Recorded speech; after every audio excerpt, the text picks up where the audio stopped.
Oke, ketemu lagi dengan saya Julian Fikri. Kali ini kita akan membahas statika mengenai materi 4 ya.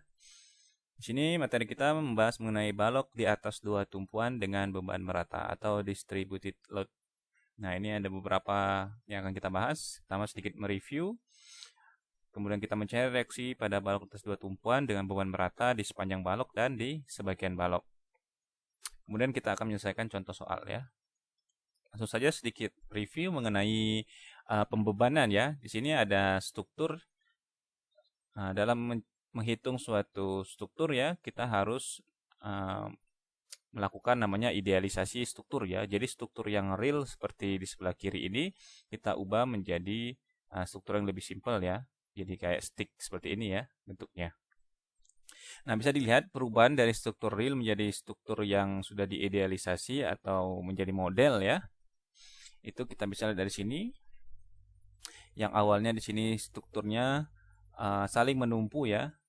Di sini ada kita lihat ada suatu beam ya. Ini suatu beam, ada girder, ada kolom ya. Di sini ada platnya. Kalau kita bisa lihat dari tampak atasnya di sini ya. Jadi ada titik A, B, C, D, E, F ya.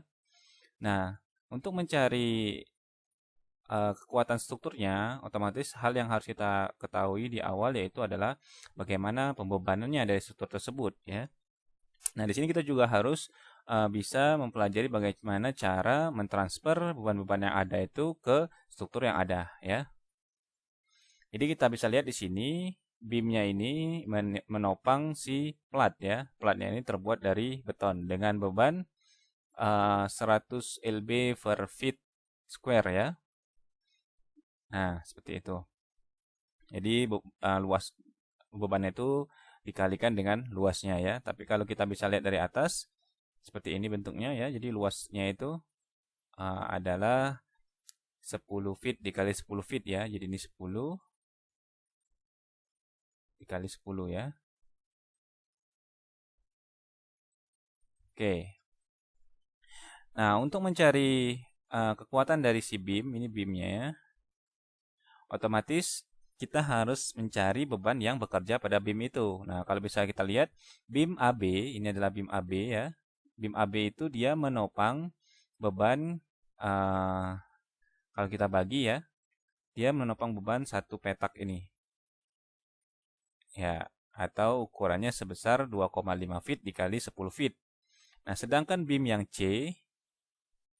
CD ya, dia menopang beban 2 kali dari beban dari si beam AB karena dia menopang dari sisi kanan dan sisi kiri ya. Jadi dia sebesar ini. Atau ukurannya 5 feet dikali 10 feet. Nah, untuk beam yang EF atau yang ini ya, EF nih. Yang ini dia sama seperti beam AB ya. Nah, untuk beam CD kita lihat ini bisa kita transfer menjadi bentuknya seperti ini. Menjadi beban merata ya. Dengan cara kita mengkalikan lebarnya dengan beban perseginya tadi. Ini kan 5 feet ya. 5 feet dikali dengan beban perseginya menjadi 500 lb per feet. Nah, seperti itu. Disinilah muncul nilai beban merata atau ini biasa kita sebut dengan Q ya. Q kecil. Beban merata ya. Nah, nanti hasil dari si balok CD ini akan menjadi reaksi ya. Reaksi kita mencari reaksi di C dan D. Nah, reaksi di C dan D akan menjadi beban titik pada girder FD. Girder FD itu mana? FB adalah yang ini. Nah, ya, atau yang di bawah sini itu adalah girder ya. Nah, kan bentuknya akan seperti ini. Girder AE atau girder FB ya. Nanti dia akan ada beban di sini, beban yang di sini itu adalah dari balok yang EF ini, reaksi EF, sedangkan beban 2500 lb ini itu dari balok CD ya, dari reaksi ini ya. Reaksi ini nanti menjadi beban di sini ya, seperti itu. Jadi idealisasi dalam struktur itu sangatlah penting ya untuk mengetahui apakah asumsi-asumsi pembeban kita sudah minimal bisa dihitung secara matematis ya. Nah, itu cara pertama untuk idealisasi struktur pada pembebanannya ya. Kita bisa dengan cara membagi beban-beban itu berdasarkan lokasinya, atau kita bisa menggunakan bentuk segitiga seperti ini ya. Jadi, misal kita mau mencari balok di A dan B, kita bisa menggunakan pembagian segitiga seperti ini ya. Berarti luas ini itu, nah kita ekuivalenkan seperti ini bentuknya nanti ya. Jadi karena dia di sini 5 feet ya tingginya, nah kita tinggal kalikan bebannya tadi. Berarti ini bebannya yang paling tingginya adalah 5 lb per feet. Nanti kalau untuk luasnya tinggal dikalikan saja seperti rumus segitiga ya. Seperti itu. Nah, bentuk yang lainnya ada bentuk trapesium ya, apabila terdapat misalnya plat beton yang ukurannya seperti panjangnya 15 feet sedangkan lebarnya itu 10 feet. Nah, nanti akan terbentuk yang trapesium ya dengan pembagian segitiga tadi yang 45 derajat. Oke, nah untuk bagian balok AB otomatis dia mendapatkan beban trapesium ya. Seperti itu. Nah, jadi di sini tinggi yang di sini adalah 5 lb per feet ya. Nanti untuk mendapatkan luasnya kita bisa gunakan perhitungan trapesium. Seperti itu. Oke, kita lanjutkan. Ini sedikit review saja ya. Nah, kemudian untuk balok dari sebuah tumpuan dengan beban merata, pertama-tama kita akan menghitung yang sepanjang balok ya.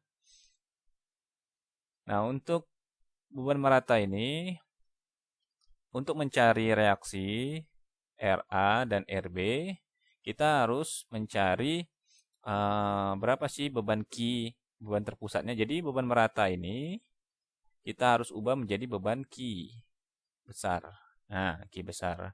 Besar itu posisinya pasti di titik berat dari si beban ini. Karena bebannya ini persegi, otomatis titik beratnya itu berada di tengah-tengah persegi ini ya. Nah, rumus itu adalah besar adalah kecil dikali dengan panjang bebannya. Kalau panjang bebannya ini sepanjang balok berarti sama dengan L ya. Jadi kita mencari dengan cara besar dengan cara kecil dikali L. Didapatkan nanti misalnya kalau kecilnya ton meter berarti nanti besarnya menjadi ton.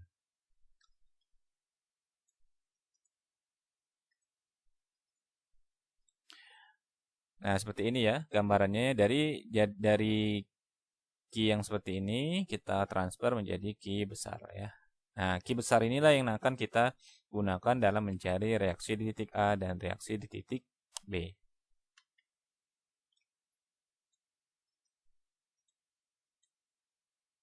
Nah, ini ada contoh soalnya ya. Contoh soalnya ada balok dengan ukuran panjang 8 meter dibebani dengan beban terbagi rata di sepanjang balok. Berarti bebannya juga sepanjang 8 meter. Ya, diminta untuk menentukan reaksi di titik A dan reaksi titik B. Langsung saja kita selesaikan. Pertama-tama kita harus mencari besarnya. Kita kalikan kecilnya 1,5 ton meter ya. Ton per meter, kemudian dikalikan dengan panjang bebannya yaitu 8 meter, dapatkan besarnya sebesar 12 ton berada di tengah-tengah bentang ya, atau 4 meter dari titik A. Nah, kemudian kita mencari momen di titik di tiap tumpuannya. Pertama-tama kita mau mencari reaksi di titik A ya, RA, otomatis kita momenkan semuanya ke titik B. Rumusnya adalah salah satu rumus keseimbangan yaitu sigma momen di titik B harus sama dengan 0, maka semua gaya yang kita arahkan ke sana. Di sini ada RA ke titik B, itu momennya adalah RA dikali 8, kemudian ada ke titik B itu berarti besar Nah, Q besar ini karena dia ke arah bawah dan juga dia karena searah jarum jam ya. Kebalikan dari jarum jam berarti dia minus ya. Jadi minus Q dikali dengan jaraknya yaitu setengah kali 8 ya. Didapatkan RA sebesar 6 ton. Kemudian kita mencari RB. RB sama seperti tadi. Semuanya kita arahkan gayanya ke titik A ya. Berarti di sini ada RB. Kita ke sana. Berarti minus dia ya. Kembalikan dari jarum jam. Sedangkan Q dia searah jarum jam positif. Oke, didapatkan minus RB dikali jaraknya 8, kemudian Q kecil dikali, Q besar maksud saya, dikali setengah kali 8 meter. Didapatkan RB sama dengan 6 ton ya.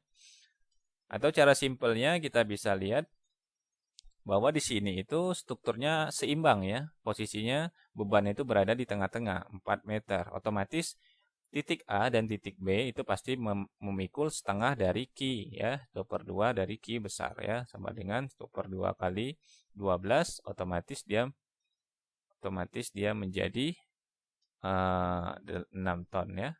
Itu ya. Nah, setelah kita dapatkan RA dan RB, kita cek apakah struktur kita itu seimbang atau tidak dengan menggunakan persamaan keseimbangan lainnya, yaitu sigma gaya-gaya vertikal sama dengan 0. Tinggal masukkan saja bebannya, harus sama dengan reaksinya ya, didapatkan oke ya, seperti itu.